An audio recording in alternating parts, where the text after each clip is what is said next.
মালয়েশিয়ার চাইতে বাংলাদেশে আলহামদুলিল্লাহ হাজার গুণে ভালো আছে আলহামদুলিল্লাহ। হয়তো মালয়েশিয়াতে আসসালামু আলাইকুম রহমতুল্লাহ। মানুষ হচ্ছে বিদেশ যায় টাকার জন্য, আর কেউ হচ্ছে টাকা কামানোর জন্য দেশে চলে আসে। তো মজার একটা বিষয় দেখাই, এই যে আমাদের টমেটো ক্ষেত, এর আগে এর অনেক ভিডিও দেখাইছিলাম আপনাদেরকে।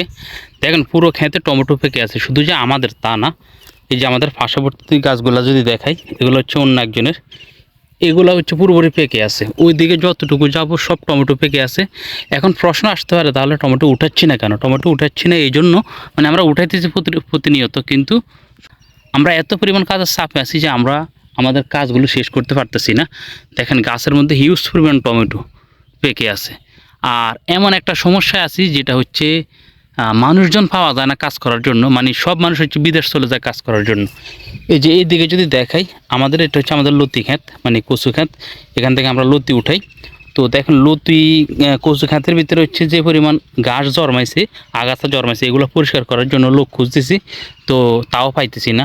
আর এই ক্ষেতটা যার, উনি হচ্ছে লোক দিয়ে কাজ করাইতেছে, কিন্তু তারপরে লোকের অনেক সংকট।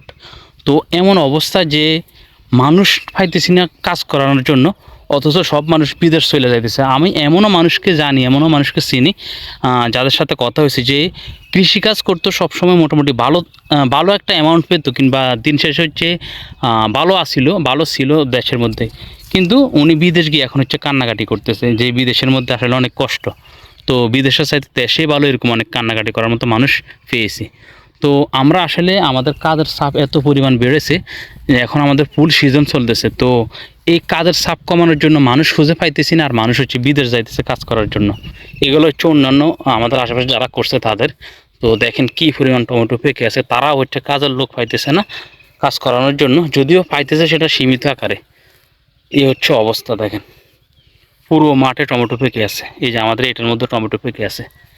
আর এটা এখন আমি উঠাতে আসছি টমেটো, তো উঠাবো। আর আব্বা হচ্ছে ওই দিক দিয়ে লতি উঠাইতেছে।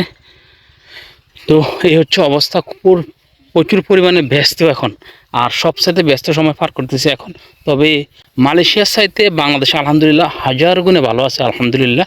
হয়তো মালয়েশিয়াতে প্রতি মাসে 20-50 হাজার টাকা ইনকাম করতাম, এখানে সেটা পারতেছি না। তারপরে বলবো আলহামদুলিল্লাহ বিদেশ থেকে বাংলাদেশে অনেক ভালো আছি। তো আল্লাহ পাক সকল প্রবাসীদেরকে ভালো রাখুক, সকল কৃষকদেরকে ভালো রাখুক। আসসালামু আলাইকুম, আল্লাহ হাফিজ।